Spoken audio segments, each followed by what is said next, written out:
혼인신고까지는 말고 그냥 서로 오가며 편하게 지내면 안 될까요?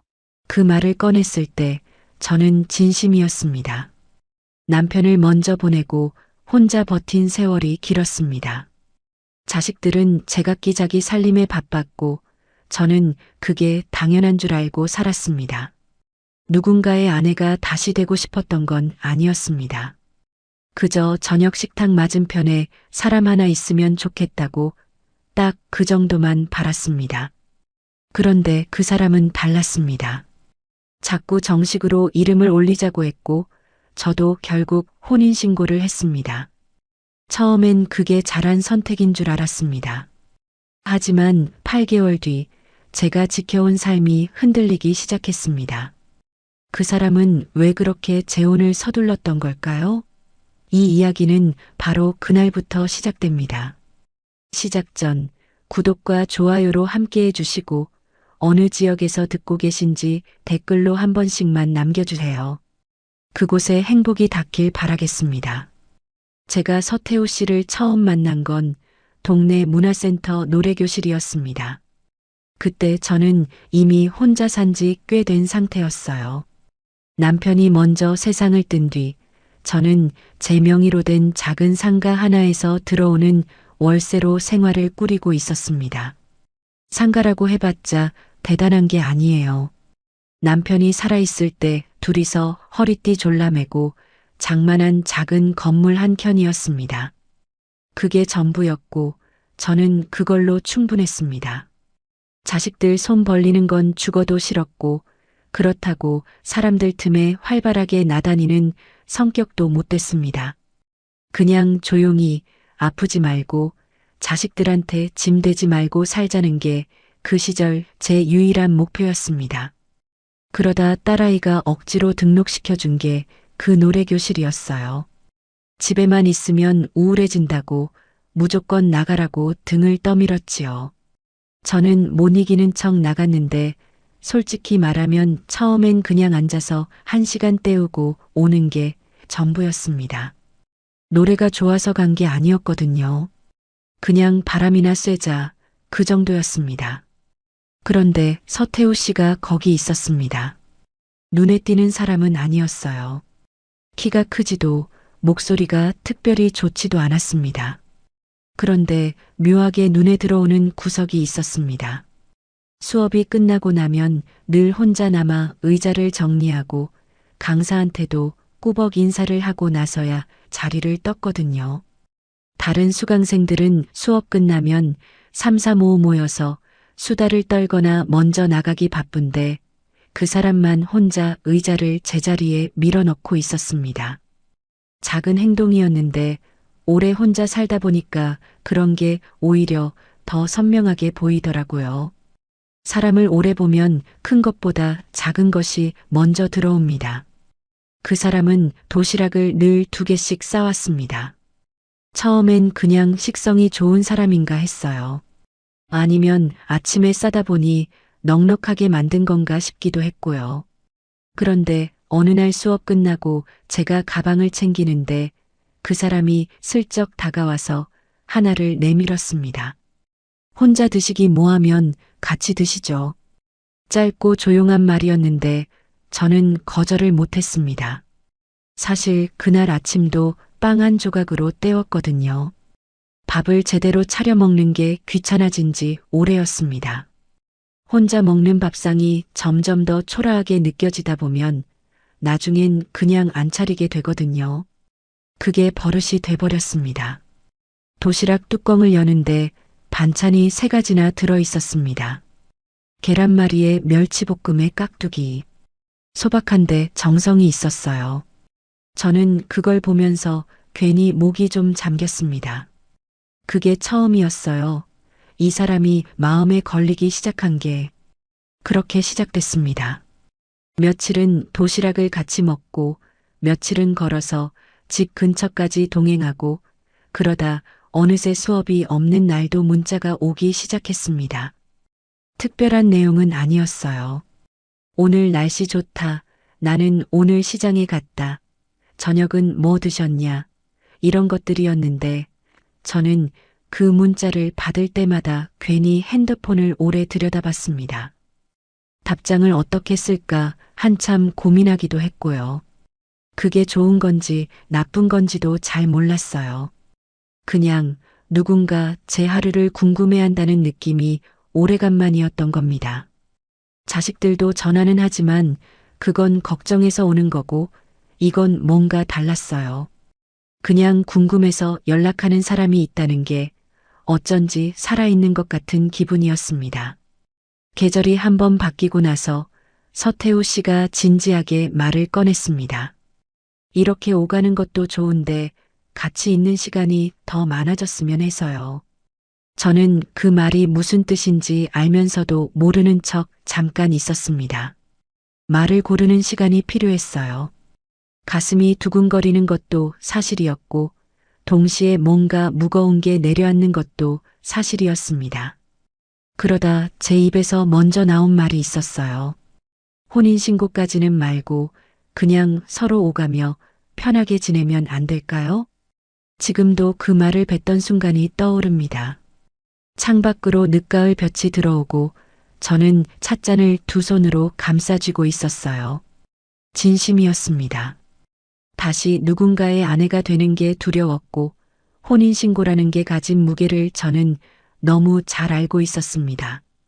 한번 묶이면 그 사람의 모든 것이 나한테 딸려온다는 것도요. 빚이 있을 수도 있고 가족이 복잡할 수도 있고 나이 들면서 생기는 문제들이 한꺼번에 내 문제가 된다는 것도. 첫 결혼 때는 그런 것들을 몰랐지만 이 나이에 다시 시작하면서 그걸 모른 척하기는 어려웠습니다. 그런데 서태우 씨는 고개를 저었습니다. 이 나이에 아프기라도 하면요. 병원에서 가족 아니면 아무것도 못 해줘요. 수술 동의서 하나도 가족이 아니면 못 써요. 그냥 친하게 지내는 사람이랑 법으로 묶인 사람이랑은 달라요. 금래 씨. 저는 금래 씨 혼자 두고 싶지 않습니다. 그 말이 마음에 걸렸습니다. 틀린 말이 아니었거든요. 저도 사실 그게 무섭긴 했어요. 밤에 갑자기 몸이 안 좋아지면 누굴 불러야 하나 싶던 적이 한두 번이 아니었으니까요. 한 번은 새벽에 혼자 가슴이 답답해서 식은땀을 흘린 적이 있었는데 그냥 참고 날이 밝기를 기다린 적도 있었습니다. 딸한테 전화하면 한달음에 달려오겠지만 그의 얼굴에 걱정 그늘지는 꼴을 보는 것도 저는 싫었습니다. 아이들한테 짐이 되고 싶지 않다는 마음이 얼마나 깊었던지 저는 그냥 혼자 버티는 게 익숙해진 사람이었습니다. 서태우 씨의 말은 정확하게 그 약한 부분을 건드렸습니다. 저는 며칠을 생각했습니다. 잠도 잘 못 잤어요. 이러면 안 된다는 생각과 이 사람이 곁에 있으면 좀 낫겠다는 생각이 번갈아 가며 올라왔습니다. 딸한테도 말은 못했어요. 어떻게 말을 꺼내야 할지도 몰랐고 아직 확신이 없는 일을 먼저 꺼냈다가 아이가 반대라도 하면 더 흔들릴 것 같았습니다. 그렇게 결국 했습니다. 구청에서 혼인신고 접수증을 받아들고 나오던 날 바람이 꽤 쌀쌀했습니다. 서태우 씨는 제 손을 꼭 잡고 잘하셨어요 라고 했는데 저는 그 말이 따뜻하게 들리면서도 어딘가 이상하게 느껴지기도 했습니다. 잘했다는 게 저한테 하는 말인지 자기한테 하는 말인지 그때는 구분을 못했어요. 그냥 손이 따뜻해서 잡혀 있었습니다. 접수증을 가방에 넣으면서 저는 생각했습니다. 이제 혼자가 아니구나. 그게 다였어요. 거창한 설렘 같은 건 없었고 그냥 이제 밥상 맞은편에 사람이 있겠구나 싶은 소박한 안도였습니다. 그런데 지금 다시 그날을 되짚어보면 이상한 게 있습니다. 혼인신고를 하러 가기 전날 저녁 서태우 씨가 식사 중에 불쑥 물었습니다. 금래 씨 상가 세입자랑 계약은 언제까지예요? 저는 별 생각 없이 대답했습니다. 재계약이 몇 달 남지 않았다고 곧 다시 조율해야 한다고. 그 사람이 살뜰하게 챙겨서 묻는 줄 알았거든요. 재혼을 앞두고 서로 형편을 파악하는 건 당연한 거라고 생각했습니다. 그런데 돌아보면 그게 처음이 아니었습니다. 만나는 내내 서태우 씨는 자기 집 형편보다 제 쪽 사정을 더 자주, 더 자세히 물었어요. 월세가 얼마인지, 세입자는 잘 내는지, 관리비 처리는 어떻게 하는지, 건물 등기는 제 단독 명의인지, 그때는 하나하나를 따로따로 들었습니다. 그냥 대화 중에 나온 이야기들로 받아들였지요. 그런데 그것들을 한 줄로 이어놓고 보면 그 사람이 저에 대해 궁금했던 건 제가 어떤 사람인가가 아니라 제 명의로 된 게 무엇인가였습니다. 그날 저녁 식탁을 치우면서 저는 그냥 그릇을 닦았습니다. 아무것도 몰랐거든요. 아직은요. 그리고 혼인신고 당일 저녁 서태우 씨는 부엌에 있는 저를 두고 거실에서 전화를 했습니다. 동생 서미경 씨한테요. 목소리가 낮게 들렸고 통화는 짧았습니다. 오늘 했어. 응, 다 됐어. 그게 전부였어요. 기뻐서 알리는 것 치고는 너무 짧고 건조했습니다. 하지만 저는 그냥 남매 사이가 좀 그런가 보다 싶었습니다. 그렇게 넘겼습니다. 지금 생각하면 넘기지 말았어야 했습니다. 그 짧은 통화 한마디가 사실은 이미 무언가가 다 짜여 있었다는 신호였다는 걸 저는 한참 뒤에야 알았습니다. 그 사람은 왜 제 생활 기반부터 그렇게 자세히 물었을까요? 재혼하고 나서 저는 제가 살던 빌라는 그대로 뒀습니다. 딸아이가 그러더라고요. 엄마, 그 집은 절대 빼지 마. 짧게 한 말이었지만 단호했습니다. 저도 사실 그럴 생각이었어요. 남편이랑 같이 살던 곳이기도 했고 제 이름으로 된 공간이 하나라도 남아있어야 마음이 놓일 것 같았습니다. 그래서 서태우 씨 집으로 살림을 옮기면서도 빌라는 비워둔 채로 뒀습니다. 관리비만 꼬박꼬박 내면서요. 서태우 씨 집은 아파트였습니다. 크지는 않았지만 깔끔했어요. 햇볕이 잘 들었고 베란다에서 산이 조금 보였습니다. 저는 처음 며칠은 남의 집에 온 것처럼 조심스러웠습니다. 컵 하나를 꺼내도 괜히 눈치가 보이고 냉장고를 열어도 어디까지 손을 대도 되는 건지 모르겠더라고요. 그게 이상한 일은 아니에요. 오래 혼자 살던 사람이 다시 누군가와 한 공간에 사는 건 아무리 잘 맞는 사람이어도 시간이 필요한 법이니까요. 그런데 서태우 씨는 그런 저를 편하게 해주려고 애를 많이 썼습니다. 처음 일주일은 매일 아침을 직접 차렸어요. 제가 부엌에 들어가려 하면 오히려 말렸습니다. 금래 씨는 그냥 앉아 계세요. 제가 할게요. 그 말이 어쩐지 좋았습니다. 오래간만에 아침에 일어나서 밥상이 차려져 있다는 게 참 이상하게도 눈물이 날 것 같은 기분이더라고요. 저는 그걸 꾹 참고 밥을 먹었습니다. 생활비 이야기는 처음부터 분명하게 정리했습니다. 서태우 씨가 먼저 꺼냈어요. 생활비는 제가 댈게요. 금래 씨 상가에서 들어오는 월세는 금래 씨 거니까 따로 모아두세요. 괜히 돈을 섞으면 나중에 복잡해질 수 있어요. 그 말이 합리적으로 들렸습니다. 저도 동의했고요. 그래서 저는 상가 월세는 제 통장에 따로 모아두고 생활비는 태우 씨 쪽에서 감당하는 구조로 살기 시작했습니다. 지금 생각하면 그 제안이 참 영리했습니다. 제가 월세 통장을 따로 관리하고 있으니 겉으로 보기엔 제 재산에 손을 안 댄 것처럼 보이거든요. 하지만 생활비를 본인이 전부 대면서 저는 그 사람한테 빚진 기분이 조금씩 쌓이게 됩니다. 밥을 얻어먹고 공과금을 내줘받는 사람은 나중에 무언가 요구를 받았을 때 선뜻 거절하기가 어려워지거든요.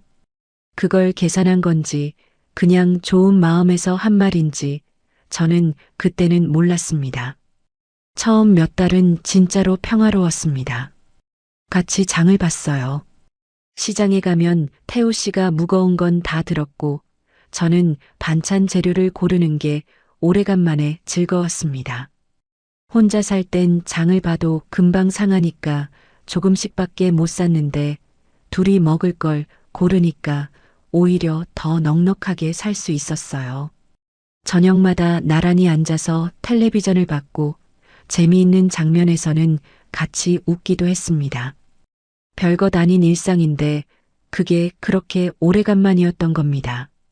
밥 먹고 웃고 잠들기 전에 따뜻한 물 한 잔 마시고 그런 것들이요. 저는 그때 진심으로 잘했다고 생각했습니다. 그런데 2달쯤 지났을 무렵이었어요. 태우 씨 동생 서미경 씨가 집에 왔습니다. 첫인상은 나쁘지 않았어요. 손에 과일 한 봉지를 들고 왔고 웃음이 해픈 편이었습니다. 말도 많고 부침성이 있어 보였어요. 저는 차를 내오고 과일을 깎으면서 그냥 새로 생긴 시누이를 처음 대하는 마음으로 조심스럽게 앉아 있었습니다. 서미경 씨가 이것저것 물었습니다. 전에 어디 사셨냐고, 자제분들은 몇이냐고, 건강은 어떠시냐고. 저는 하나씩 대답했어요. 그런데 어느 순간 그 사람이 이렇게 물었습니다. 새언니는 상가도 있으시다면서요? 저는 그 말에 잠깐 손이 멈췄습니다. 누가 그 이야기를 했을까 싶었거든요. 태우 씨가 했겠지, 라고 금방 넘겼습니다. 부부 사이에 서로 형편 이야기를 하는 건 이상한 일이 아니니까요. 네, 작은 거 하나 있어요. 그렇게 짧게 답하고 넘겼습니다. 서미경 씨는 어머, 대단하시다라며 웃었고 대화는 다른 방향으로 흘러갔습니다. 저는 그날 그 대화를 금방 잊어버렸어요. 그런데 나중에 생각해 보니까 그 집 식구들이 저한테 물어본 것들을 다 모아보면 이상합니다. 서미경 씨가 다녀간 다음 주에는 조카 박진호가 왔습니다. 서미경 씨 아들이었어요. 30대 중반쯤 됐고 말이 번드르르한 편이었습니다. 앉자마자 분위기를 띄우려고 이런저런 이야기를 했는데 어느새 제 쪽으로 이야기가 흘러왔습니다. 일부러 유도한 건지 자연스럽게 흘러간 건지 모르게요. 새할머니 상가 관리는 직접 하세요? 요즘은 관리 대행도 많이 쓰던데. 저는 그냥 직접 한다고 했습니다. 세입자랑도 직접 연락하고 재계약도 직접 나간다고요. 박진호는 와 대단하시다라며 넘어갔는데 이야기는 거기서 끝이었습니다. 따로 들으면 다 그냥 안부 묻는 말 같습니다. 하지만 한자리에 놓고 보면 그 집 식구들은 저한테 제가 어떤 삶을 살아왔는지, 어떤 사람인지는 한 번도 묻지 않았습니다.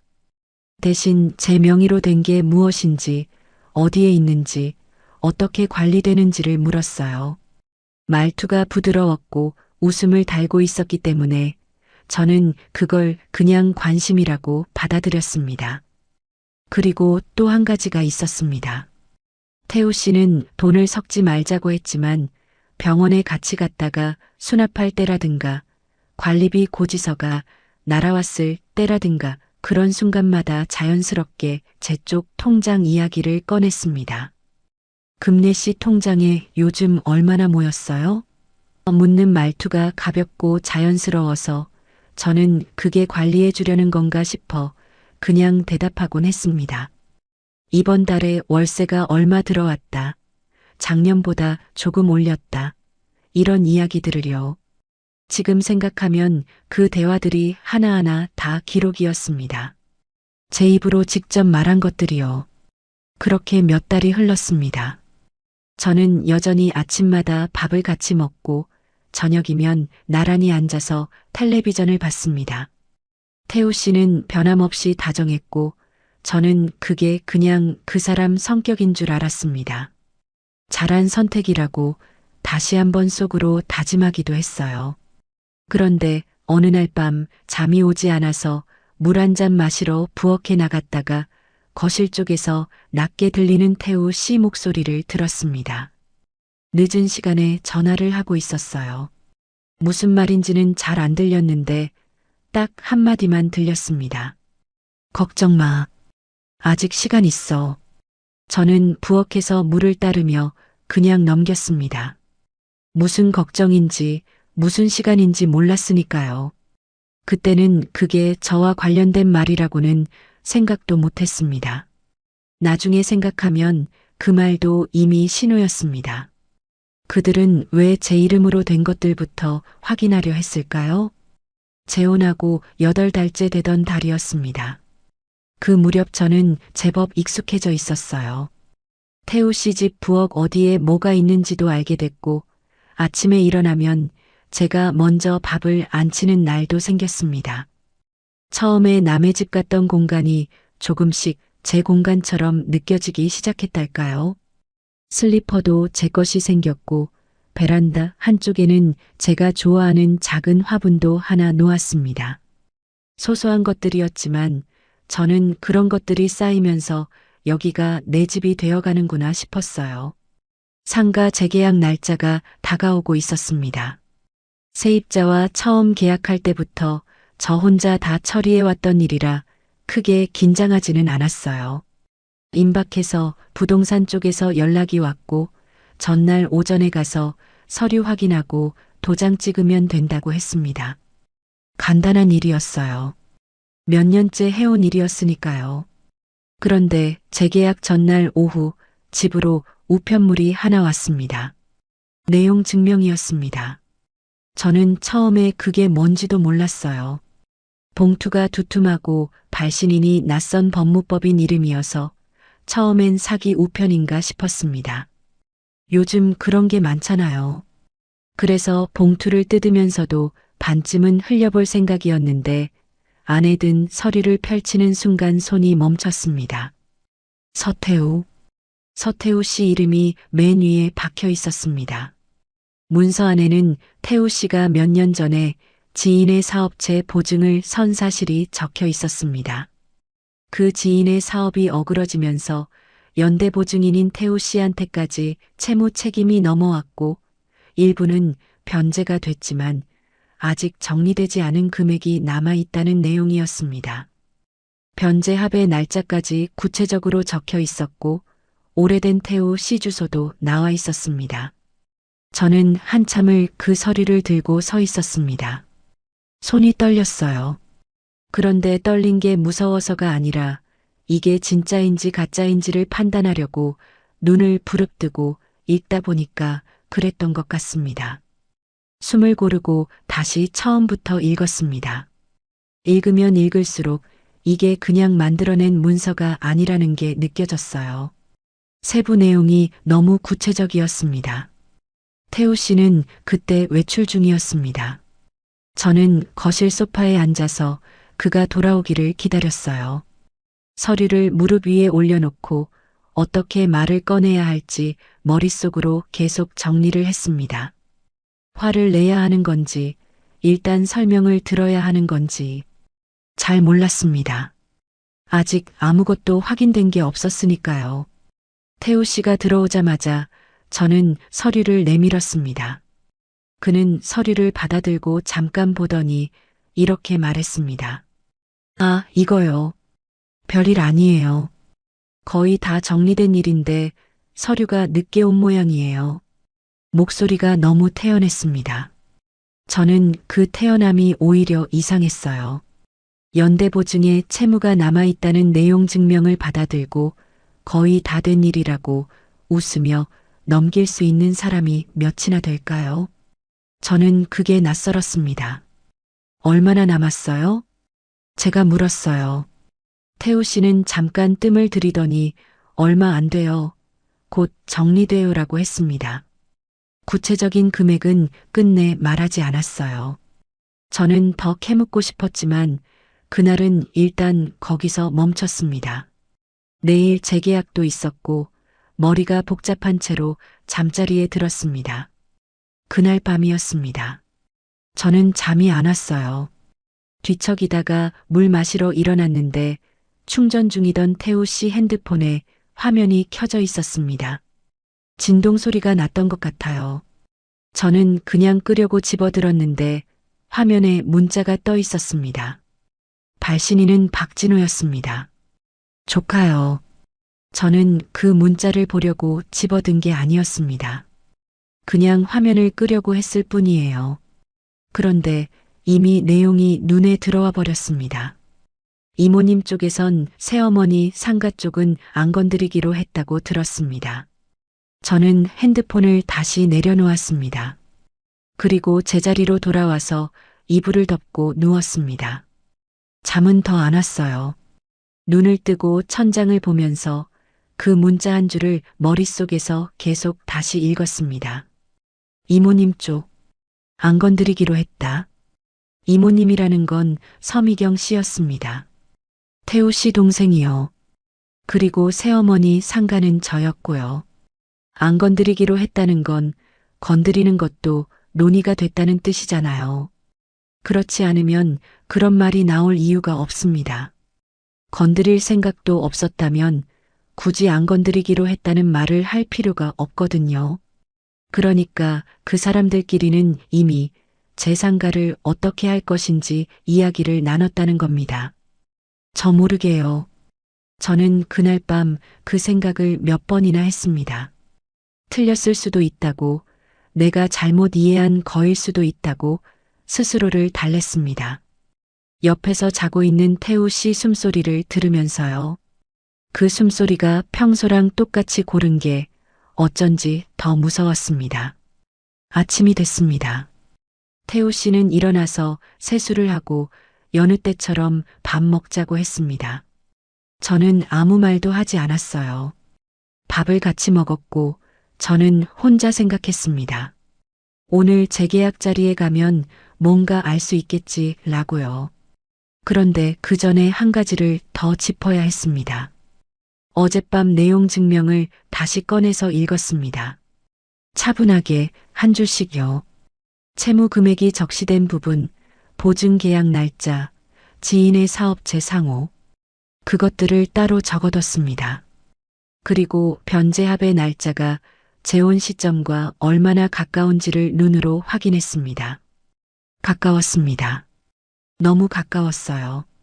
태우 씨가 재혼을 서두르던 시점과 채무 변제를 이행해야 하는 시점이 맞물려 있었습니다. 저는 그 두 가지를 나란히 놓고 봤을 때 가슴 한가운데가 서늘해지는 걸 느꼈습니다. 손이 떨렸는데 이번엔 분명히 무서워서였습니다. 노래교실에서 도시락을 2개 싸오던 사람, 이 나이에 아프면 가족이 있어야 한다고 했던 사람, 혼인신고 접수증을 받아들고 잘하셨어요 라고 했던 사람, 그 사람이 처음부터 저를 필요로 한 이유가 따뜻함 때문만은 아니었을 수 있다는 생각이 그때 처음으로 또렷하게 올라왔습니다. 저는 인감도장 케이스를 가방에 넣었습니다. 재계약 자리에 가야 했으니까요. 발걸음이 평소보다 무거웠습니다. 뭔가 잘못되고 있다는 걸 몸이 먼저 알고 있었는지도 모릅니다. 그 사람들이 제 상가 이야기까지 알고 있었던 이유는 뭘까요? 부동산 사무실까지는 걸어서 10분 거리였습니다. 저는 그날 아침 일찍 일어나서 옷을 챙겨 입었습니다. 재계약이니까 단정하게 입어야겠다 싶어서 평소보다 조금 신경을 썼어요. 인감도장 케이스를 가방 안쪽 주머니에 넣고 서류 파일도 챙겼습니다. 세입자와 주고받은 계약서, 사본이랑 등기부등본 사본을 미리 뽑아뒀거든요. 몇 년째 해온 일이라 손에 익었습니다. 이번에도 그냥 서류 확인하고 도장 찍고 오면 되는 거라고 생각했어요. 태우 씨는 그날따라 먼저 외출했습니다. 아침에 일이 있다고 했어요. 어디 간다고 했는지는 지금 기억이 잘 안 납니다. 저는 크게 신경 쓰지 않았어요. 재계약은 원래 제 혼자 처리해 온 일이었으니까요. 같이 가자는 말도 없었고 저도 굳이 데려갈 생각이 없었습니다. 부동산 사무실 문을 열었습니다. 그런데 안에 사람이 이미 있었습니다. 서미경 씨였습니다. 태우 씨 동생이요. 그리고 그 옆에 박진호가 앉아 있었습니다. 조카요. 둘 다 소파에 자리를 잡고 앉아서 마치 자기들이 먼저 약속이 있던 사람들처럼 앉아 있었어요. 저는 문 앞에서 잠깐 멈췄습니다. 이상했어요. 부동산 재계약 자리에 세입자도 아니고 제 가족도 아닌 그 사람들이 왜 먼저 와 있는 건지 그게 한 번에 이해가 되지 않았습니다. 잘못 온 건가, 날짜가 다른 건가 싶어서 파일을 꺼내 확인하려는 순간 서미경 씨가 먼저 일어났습니다. 어머, 새언니 오셨어요. 어서 오세요. 웃는 얼굴이었습니다. 환하게 웃으면서 저를 반겼는데 그 웃음이 어쩐지 저를 더 불편하게 만들었어요. 반가운 웃음이 아니었습니다. 뭔가를 다 알고 있는 사람의 여유 같은 게 그 웃음 안에 있었어요. 저는 자리에 앉았습니다. 부동산 사장님은 저를 보면서 좀 난처한 표정을 지었습니다. 어색하게 웃으며 차를 내오겠다고 자리를 피했어요. 저는 그 표정이 마음에 걸렸습니다. 사장님이 뭔가 알고 있다는 느낌이었거든요. 저는 아직 모르는 뭔가를요. 서미경 씨가 먼저 입을 열었습니다. 새언니도 이제 가족이잖아요. 정리할 건 같이 정리해야죠. 저는 그 말을 들으면서 가방을 무릎 위에 올려놓았습니다. 뭘 정리한다는 건지, 누가 뭘 정리한다는 건지 바로 이해가 안 됐어요. 그래서 그냥 조용히 다음 말을 기다렸습니다. 박진호가 끼어들었습니다. 저희 외삼촌이 오래된 보증건이 하나 있잖아요. 그게 이제 마무리가 돼야 하는 시점인데 재혼도 하셨으니까 새할머니 쪽이랑 좀 같이 정리하면 어떨까 해서요. 저는 그 말을 들으면서 가슴 한복판이 서늘해졌습니다.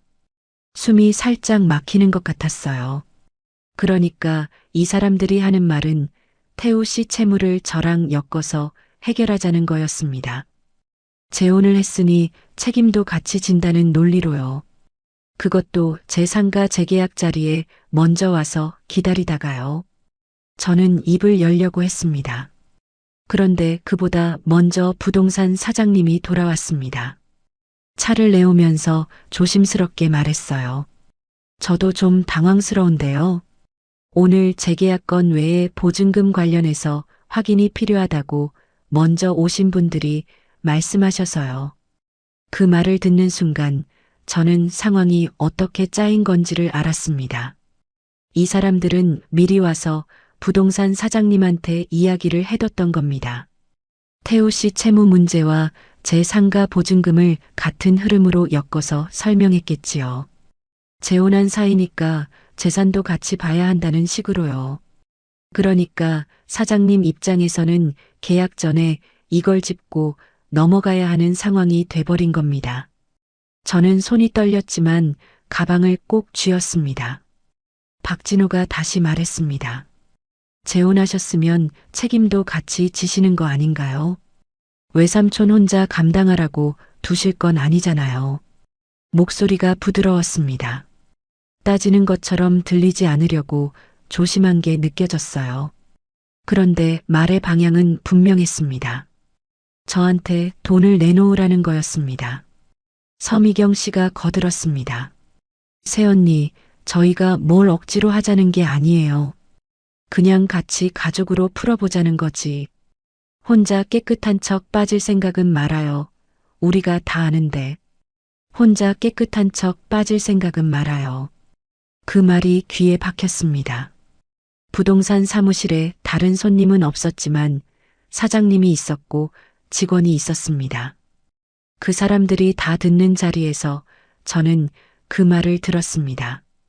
깨끗한 척이라는 말이 마치 제가 뭔가 잘못을 저지른 사람인 것처럼 들렸습니다. 저는 아무것도 잘못한 게 없는데요. 목이 잠겼습니다. 뭔가 말을 해야 한다는 건 알았는데 뭐라고 해야 할지가 바로 나오지 않았어요. 억울한 건지 화가 난 건지 무서운 건지 그 순간에는 구분이 잘 안 됐습니다. 그냥 전부 한꺼번에 밀려오는 것 같았어요. 저는 계약서를 펼치지 못한 채 그냥 앉아 있었습니다. 인감도장 케이스가 가방 안에 있다는 걸 알면서도 꺼낼 수가 없었습니다. 이 자리에서 도장을 찍으면 안 되겠다는 건 알았는데 왜 안 되는지를 설명할 말이 그 순간에는 정리가 안 됐습니다. 머릿속이 하얘지는 것 같았어요. 저는 그냥 가방을 꼭 쥐고 앉아 있었습니다. 서미경 씨와 박진호는 계속 이야기를 했습니다. 부드러운 말투로 웃음을 섞어가며 그런데 내용은 계속해서 같은 방향이었어요. 재혼했으니 책임도 같이 진다. 가족이면 같이 풀어야 한다. 왜 혼자만 빠지려 하느냐? 저는 그 말들을 들으면서 속으로 생각했습니다. 이 사람들은 준비를 해왔구나. 부동산에 먼저 와서 사장님한테 이야기를 맞춰뒀고 둘이 같이 앉아서 기다리고 있었고 말도 각자 역할이 나뉜 것처럼 진행됐습니다. 박진호가 논리를 대고 서미경 씨가 감정으로 압박했어요. 저는 혼자였고 아무런 준비도 없이 그 자리에 들어온 겁니다. 저는 그날 계약서를 끝내 펼치지 못했습니다. 재계약은 다음에 다시 하겠다고 사장님한테 짧게 말하고 자리에서 일어났습니다. 서미경 씨가 뭔가 더 말했지만 저는 듣지 않았어요. 아니, 들렸지만 담지 않았습니다. 그 자리에 오래 있으면 안 되겠다는 생각뿐이었습니다. 문을 열고 나오면서 찬바람이 얼굴에 닿았습니다. 걸으면서 손이 아직도 떨렸어요. 가방 안에 있는 인감도장 케이스를 손가락으로 느끼면서 저는 생각했습니다. 저 사람들이 오늘 원한 게 뭔지를요. 이 도장이었구나. 이게 찍히면 뭔가가 넘어가게 되는 거였구나. 그리고 한 가지가 더 떠올랐습니다. 태우 씨가 오늘 아침 일찍 외출했다는 것. 재계약 날짜를 알고 있었을 텐데 같이 가자는 말도 없었고 오늘 어디 간다는 말도 흘리듯 했다는 것. 그 사람이 모르고 있었을 리 없었습니다. 그들은 왜 제가 모르는 자리에서 이미 이야기를 맞춰두고 있었을까요? 집으로 돌아오는 길이 평소보다 훨씬 길게 느껴졌습니다. 부동산 사무실 문을 열고 나오면서 찬바람이 얼굴을 때렸는데 그 순간에는 춥다는 느낌도 잘 안 왔어요. 몸이 어딘가 멀리 있는 것 같았습니다. 발이 땅에 닿는 감각이 희미했고 골목을 지나고 횡단보도를 건너는 동안 무슨 생각을 했는지 지금도 선명하지 않아요. 머릿속이 가득 찬 것 같으면서도 동시에 텅 빈 것 같은 그 이상한 상태. 한 번이라도 제대로 배신을 당해본 사람은 아마 그 기분을 알 겁니다. 화가 올라오기 전에 먼저 오는 그 멍함이요. 아파트 엘리베이터 버튼을 누르면서 저는 결심을 했습니다. 오늘은 그냥 넘어가지 않겠다고요. 모른 척 밥 먹고 텔레비전 보고 잠들지 않겠다고요. 지금까지 이상한 것들을 하나씩 발견할 때마다 저는 매번 제 쪽에서 해석을 부드럽게 만들었습니다. 살뜰한 관심이겠거니, 남매 사이가 좀 건조한 거겠거니, 별일 아니겠거니. 그런데 오늘 부동산 자리에서 제가 본 건 더 이상 부드럽게 해석할 수 없는 것이었습니다. 그 사람들은 준비를 해왔고 저는 혼자 그 자리에 들어간 거였으니까요. 태우 씨는 집에 있었습니다. 거실 소파에 앉아서 텔레비전을 보고 있었어요. 제가 들어오는 소리를 듣고 고개를 돌렸는데 표정이 평소랑 다를 게 없었습니다. 그 평온함이 그 순간엔 낯설었어요. 오늘 무슨 일이 있었는지 모르는 사람 같은 얼굴이었는데 저는 그게 진짜 모르는 건지 아닌지를 이미 의심하고 있었습니다. 저는 가방을 내려놓고 맞은편에 앉았습니다. 리모컨을 집어서 텔레비전을 껐어요. 태우 씨가 뭔가 말하려는 것 같았지만 저는 먼저 입을 열었습니다. 오늘 부동산에 동생이랑 박진호가 먼저 와 있었어요. 짧게 말했습니다. 태우 씨 표정이 미세하게 굳는 게 보였어요. 눈이 잠깐 흔들렸다가 다시 가라앉았습니다. 그 짧은 변화가 저한테는 답이었습니다. 모르는 사람은 그 표정이 나오지 않거든요. 거기까지 갔어요? 내가 말렸어야 했는데. 태우 씨가 그렇게 말했습니다. 말렸어야 했다는 말. 저는 그 말을 듣는 순간 숨을 한번 골랐습니다. 말렸어야 했다는 건 알고 있었다는 뜻이잖아요. 그 자리에 동생과 조카가 가기로 한 걸, 그리고 그게 오늘이라는 걸 알고 있었다는 거고요. 그러면서 아침에 일찍 외출한 겁니다. 자리를 피한 거예요. 저는 조용히 물었습니다. 알고 있었어요? 오늘 그 사람들이 거기 간다는 거요. 태우 씨는 바로 대답하지 않았어요. 시선을 바닥으로 내렸다가 천천히 들었습니다. 그리고 이야기를 시작했어요. 오래전에 친척 부탁을 거절하지 못해서 보증을 섰다고 했습니다. 그 친척이 사업을 시작하면서 잠깐만 이름을 빌려달라고 했고 별일 없을 거라고 했다고요. 그런데 사업이 제대로 안 풀리면서 연대보증 책임이 자기한테까지 넘어왔고 처음엔 조금씩 갚아나갈 수 있을 거라 생각했는데 혼자 감당하기엔 금액이 점점 불어났다고 했습니다. 수년을 끌려다니면서 버텼는데 이제 변제 시점이 다가오면서 더 이상 혼자로는 안 되겠다 싶었다고요. 그리고 잠깐 뜸을 들이더니 말했습니다. 금례 씨랑 재혼하면 생활이 안정이 되면 시간을 좀 벌 수 있을 것 같았어요. 저는 그 말을 들으면서 가슴 한가운데가 조용히 내려앉는 것을 느꼈습니다. 소리도 없이 천천히요. 울컥하거나 화가 솟구치는 게 아니었어요.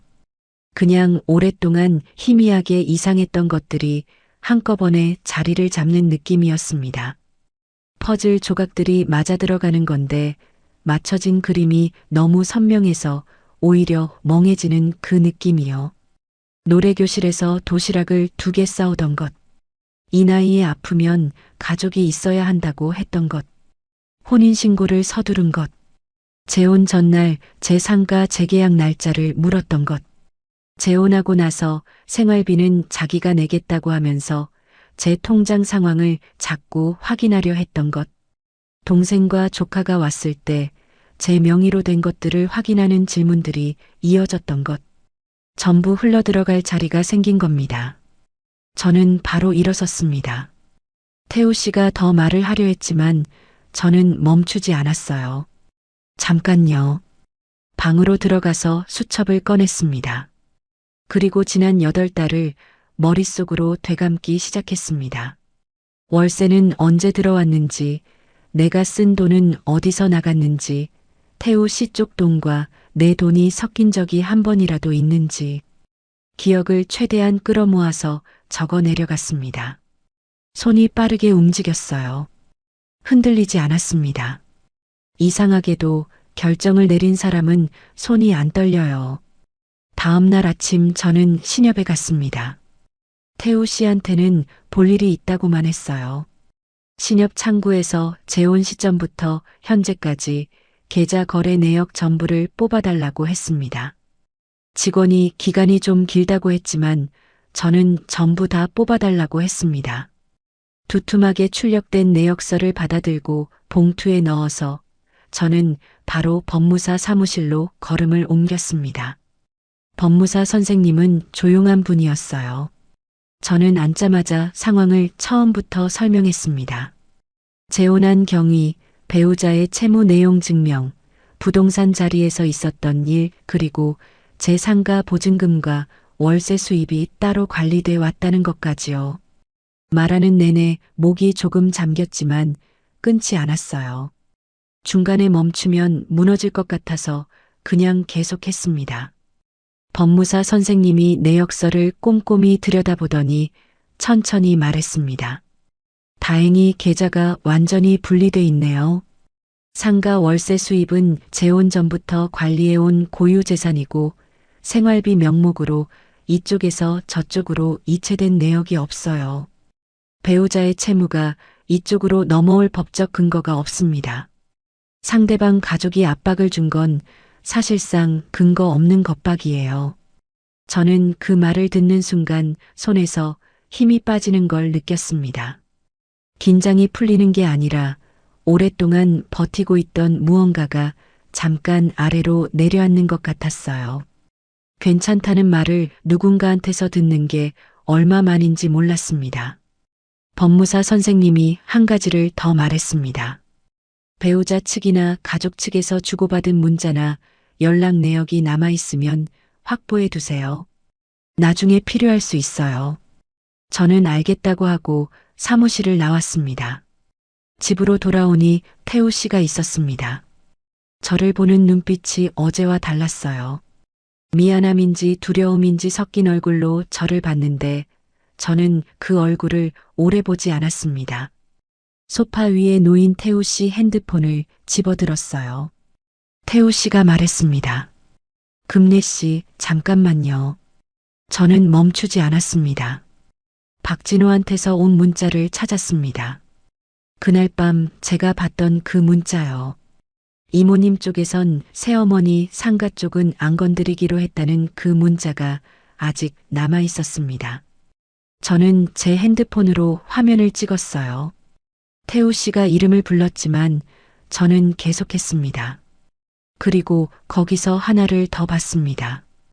태우 씨가 서미경 씨한테 보낸 문자였어요. 날짜는 재혼 초기였고 내용은 짧았습니다. 금례 씨 재산엔 손대지 말라고 했잖아. 저는 그 문자를 보면서 잠깐 그 자리에 서 있었습니다. 이 문자는 두 가지를 동시에 말하고 있었어요. 태우 씨가 동생 측에 제 재산을 건드리지 말라고 선을 그었다는 것. 그리고 그 선을 그어야 할 상황이 이미 있었다는 것. 서미경 씨 측에서 제 재산을 어떻게 해보려는 이야기가 먼저 나왔고 태우 씨는 그걸 알면서 저한테는 한마디도 하지 않았다는 겁니다. 손대지 말라고 했다는 건 손을 대려 한 사람이 있었다는 거잖아요. 그리고 그걸 알면서 재혼 생활을 계속했다는 건 태우 씨가 그 상황의 한가운데 있으면서 저한테만 숨겼다는 겁니다. 채무가 있다는 사실보다 그 사실을 처음부터 끝까지 감춘 마음이 저는 더 무거웠습니다. 저는 그 문자도 찍었습니다. 태우 씨가 제 손목을 잡았어요. 금례 씨 하고 낮게 불렀습니다. 저는 손목을 천천히 빼고 돌아봤습니다. 그 사람 얼굴에 많은 것들이 있었어요. 미안함, 두려움, 그리고 아직도 무언가를 붙잡으려는 것 같은 눈빛. 저는 그것들을 하나하나 읽으려 하지 않았습니다. 더 이상 그 얼굴을 해석하는데 제 에너지를 쓰고 싶지 않았어요. 이건 제가 알아서 할게요. 그 말만 하고 방으로 들어갔습니다.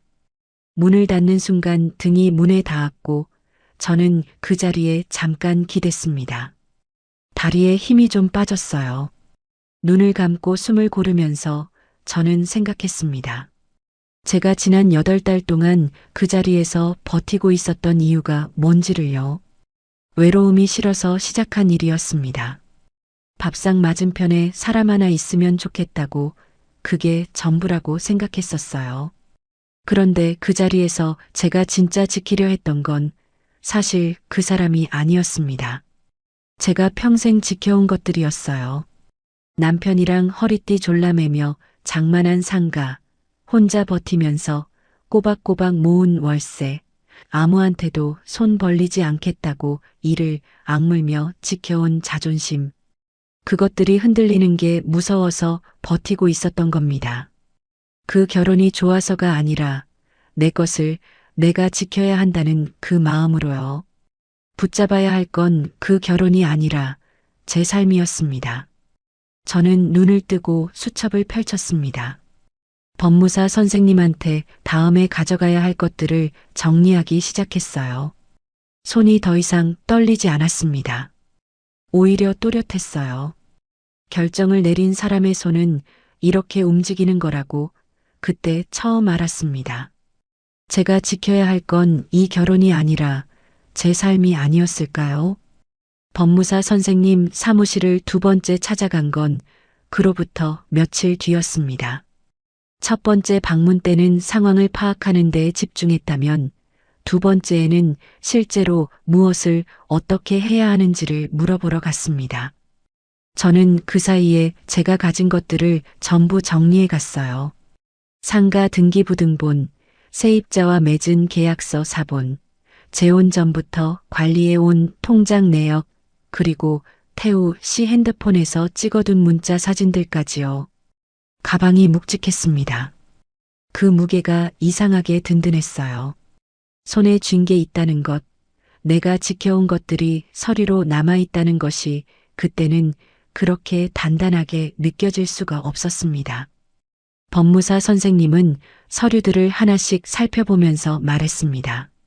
상가는 재혼 전부터 단독 명의로 보유해온 고유 재산이고 월세 수입도 별도 계좌로 관리돼 왔어요. 혼인 중 공동으로 형성한 재산이 아니에요. 배우자 채무를 이 재산으로 변제해야 할 법적 의무가 없습니다.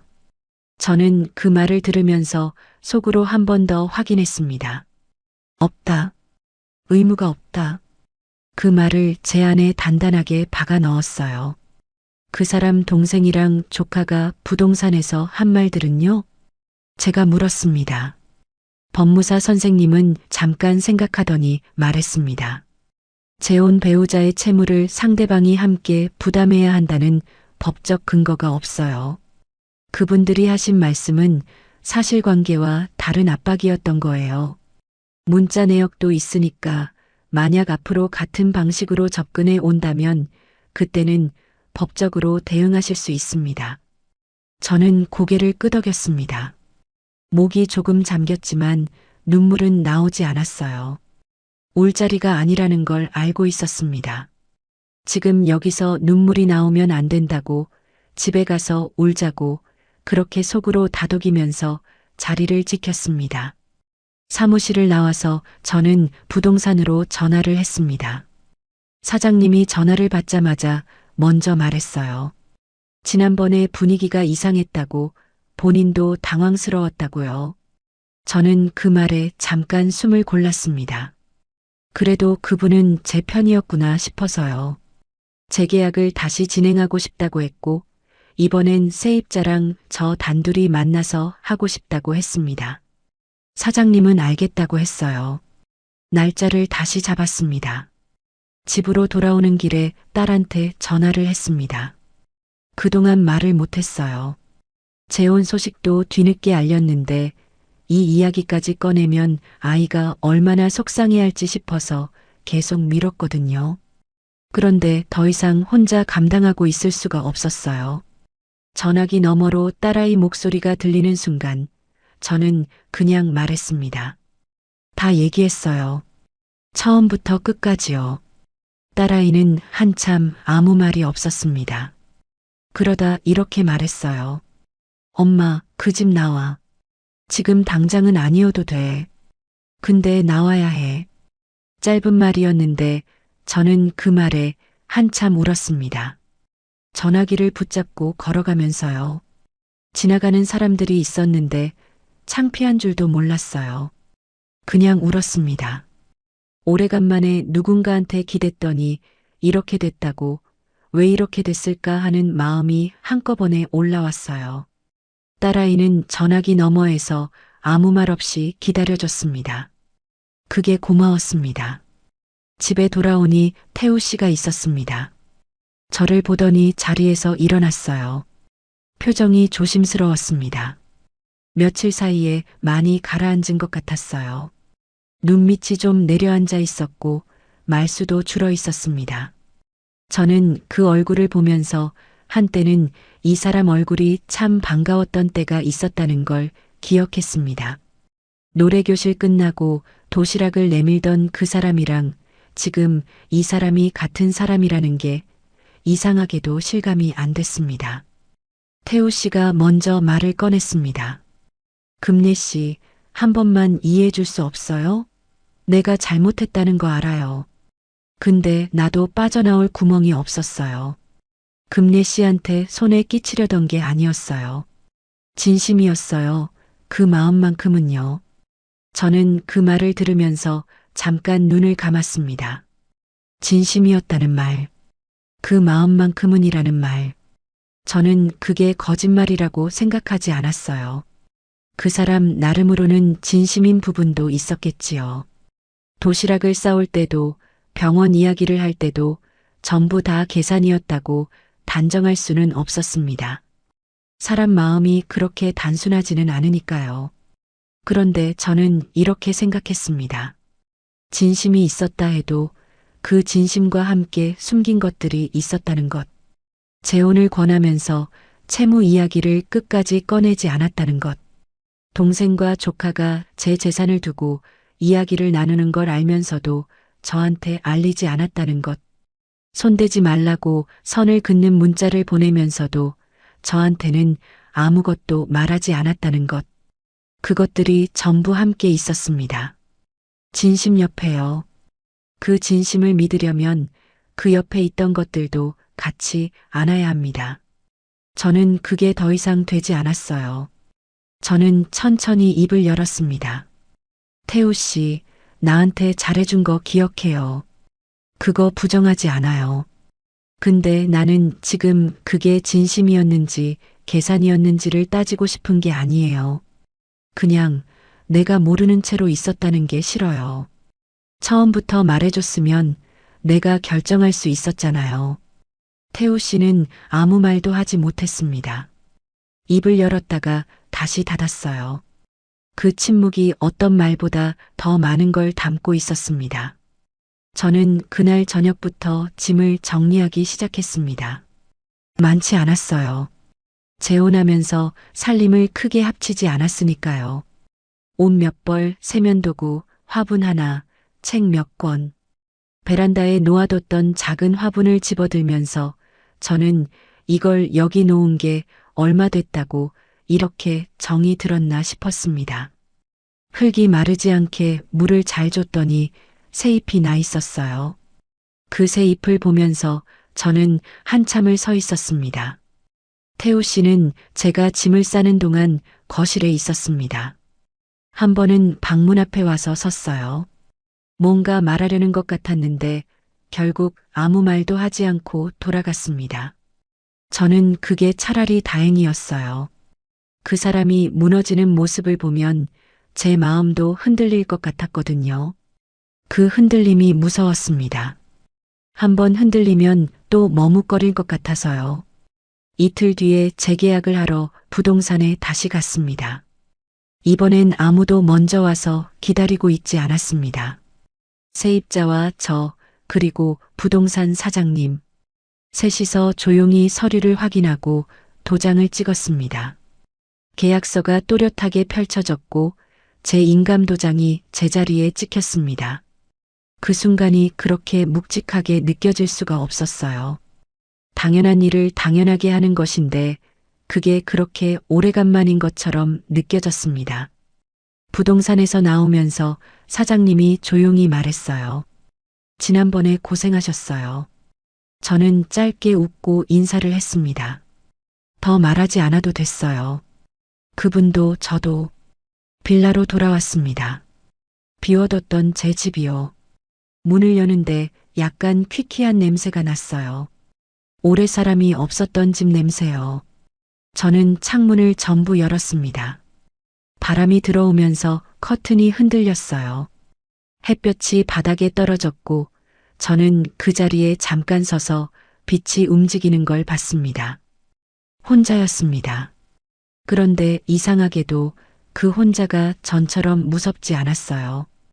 재혼 전의 혼자와 지금의 혼자가 다르게 느껴졌습니다.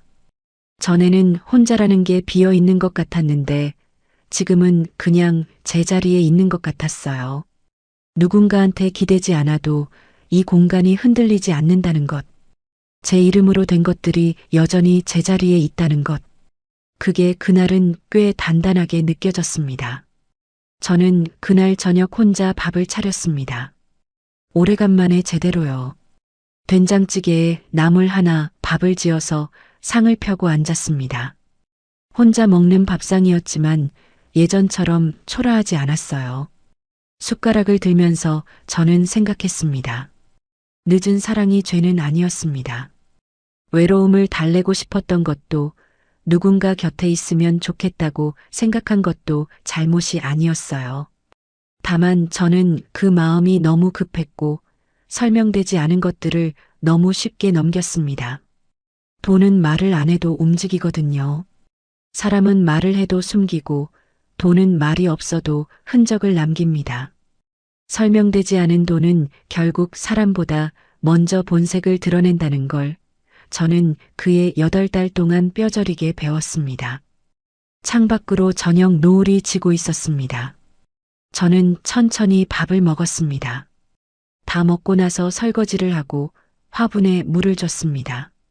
새 잎이 나 있는 그 화분이요. 빌라 창가에 놓아뒀더니 햇볕이 잘 드는 자리였습니다. 그 잎이 잘 자랄 것 같다고 저는 그날 처음으로 그냥 생각했습니다.